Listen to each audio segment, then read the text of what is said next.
बिस्मिल्लाहिर्रहमानिर्रहीम। सेटिंग हो गई सारी? अच्छा जी, बिस्मिल्लाहिर्रहमानिर्रहीम। आप सबका शुक्रगुजार हूँ, आपको ज़हमत देते हैं, आप हमेशा वक्त पे आते हैं। थोड़ा डिले इसलिए किया कि शाह साहब की प्रेस कॉन्फ्रेंस आ रही थी, तो हमने कहा पहले वो अपनी बात ख़त्म कर लें फिर हम बात करें। देखें जी, 2-3 इम्पोर्टेंट इश्यूज़ हैं, उस पर बात करनी थी। लेकिन कल रात को जो तमाशा लगा है पाकिस्तान में दोबारा लाहौर में कि कोई मीटिंग हुई है, वो सारे उन पुलिस वालों को वापस ला के रख दिया है जो सारे के सारे 25 मई के जो एक दहशतगर्द स्टेट स्पॉन्सर्ड टेररिज्म था आम लोगों के ऊपर, यानी कि रियासती दहशत गर्दी थी आम निहत्ते लोगों पे पूरे पाकिस्तान में, और सारे के ऊपर ही हमारे FIR भी ऊपर कटी हुई हैं।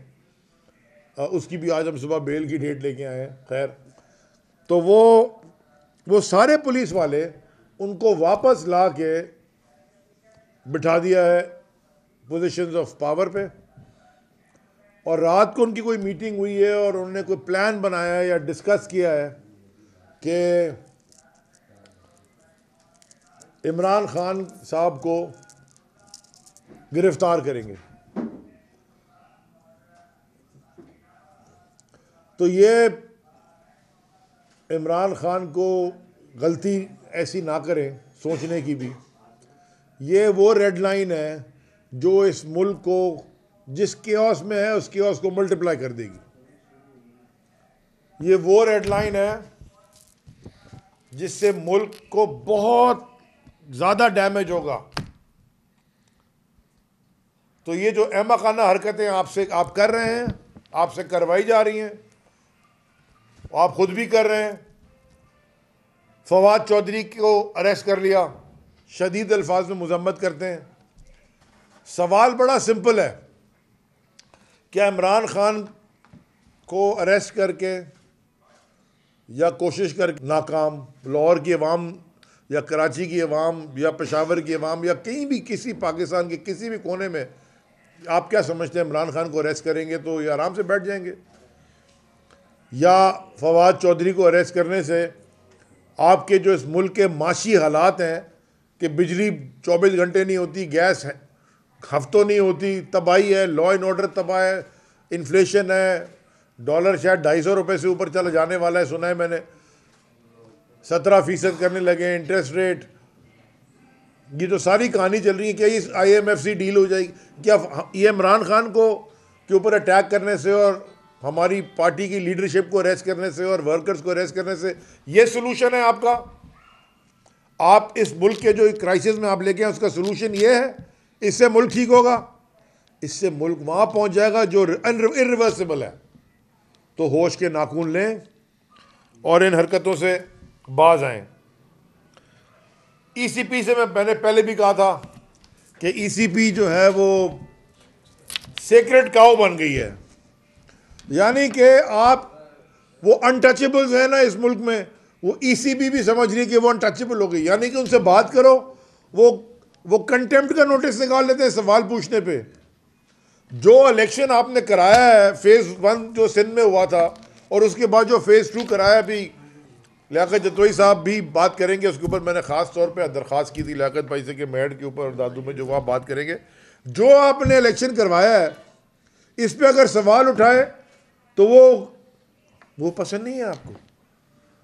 यानी कि तमाशा लगाया पूरे मुल्क में। अभी 40-45 एप्लीकेशन हमारी जमा हो चुकी हैं जिसमें फॉर्म 11 में रिजल्ट कुछ और है और आपने दिया कुछ और है। आसानी से 41 को 241 कर दिया, 59 को 259 कर दिया। ये चनेसर कोर्ट में हार गया था ये सईद गनी अपनी UC। फॉर्म 11 मेरे पास है, उसको 200 वोट बढ़ा के जी वो UC निकल गई। ऐसे पूरे शहर में हुआ है। ऊपर से इस मुल्क में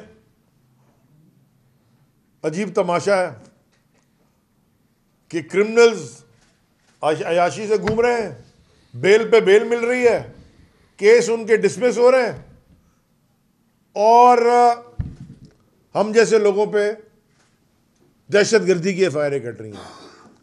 कल उज़ैर बलोच साहब 25वें केस में बरी हो गए।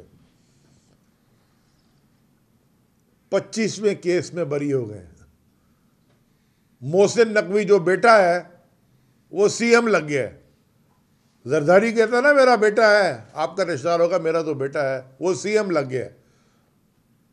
मैं देखना चाहता हूं कि बाकी उज़ैर पे जो 60 केसेस बने थे, बाकी भी 35 रह गए, जल्दी से फारिग करें, उसको भी सीएम लगा देना। सिंध का केयर टेकर अभी आएगा सीएम एक आध महीने में, लग सकता है, सीएम तो लग ही सकता है।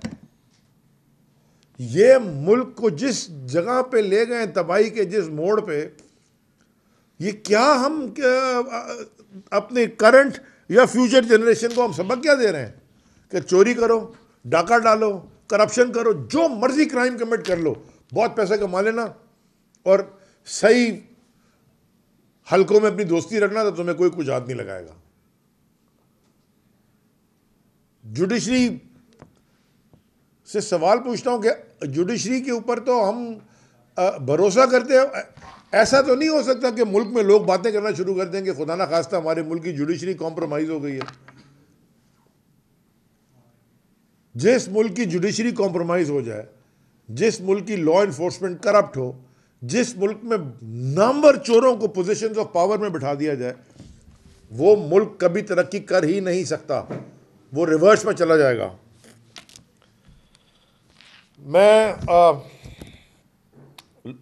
मोहसिन नकवी साहब, जो आपने आज हरकतें की हैं और जो आपने ये बड़ी लॉयल्टी दिखाने की कोशिश की है, ज़रूरत की है, और आपने बड़ा कोई एंटी पीटीआई जो आपका मौक़िफ़ था वो आपने प्रूव कर दिया है कि आप कितने आप केयर टेकर हैं, आप तो बिल्कुल ही एंटी हैं। आप समझ रहे हैं कि आप ये 3 महीने की आपकी जो है, अगर मैक्सिमम खींच लिया आपने सीएम शिप, उसके बाद आपको क्या हो, आप फारिग हो जाएंगे हमारी। ये सारी पावर टेम्परेरी होती है, जो जितनी बड़ी पोजीशन ऑफ पावर में हो वो टेम्परेरी होती है। उसके बाद आपने अवाम में आना होता है और एक ना एक दिन सबको अल्लाह के पास जाना होता है। जो फैसले करते हैं वो अपनी आखिरत को आंखों के सामने रख के करें और अपने घर वालों की इज्जत का ख्याल कर लें। मैं चाहता हूँ लियाकत जतोई साहब, बहुत इंपॉर्टेंट है कि आप दादू में जो हुआ इसके बारे में पूरे पाकिस्तान में। Thank you sir. दादू के बारे में तो मैं आपको बताऊंगा कि इलेक्शन तो नहीं था, ये धांधला था पूरी तरह से, लेकिन उससे पहले मैं ये बात करना चाह रहा हूँ कि आखिर इस मुल्क का कोई वाली वारिस है या नहीं है। ये कायद आज़म ने मुल्क इसलिए बनाया था कि 4 चंद लोग जो करप्शन में इन्वॉल्व हो, मनी लॉन्ड्रिंग में इन्वॉल्व हो, नेब ऑर्डिनेंस को अमेंड कर लें, पैसे बचा लें, अपने अकाउंट्स जो फ्रीज थे उनको डीफ्रीज करवा लें, और कोई कहने वाला नहीं है। क्या मैंडेट है इस गवर्नमेंट का, किस तरह से ये गवर्नमेंट चल रही है। फ्रंटियर में गवर्नमेंट नहीं है, वहाँ केयर टेकर, पंजाब में, सिंध में ये हाल है, हर जगह। इमरान खान का कसूर क्या है? इमरान खान का सिर्फ ये कसूर है कि उसने पाकिस्तान के अवाम को बेदार किया है, पाकिस्तान के अवाम में एक बेदारी की लहर पैदा की है जो कि ज़रूरत थी। फॉर लास्ट 75 ईयर्स बैर बकरियों की तरह हुकूमत यहाँ हुक्मरान कर रहे थे, मनमानी अयाशियाँ कर रहे थे, उसका यही कसूर है। और दूसरा ये कसूर है कि वो एक फेयर फ्री इलेक्शन चाहता है इस मुल्क में। हम भी यहाँ बैठे हैं, मेरा नाम लियाकत अली ख़ान है। क्यों है?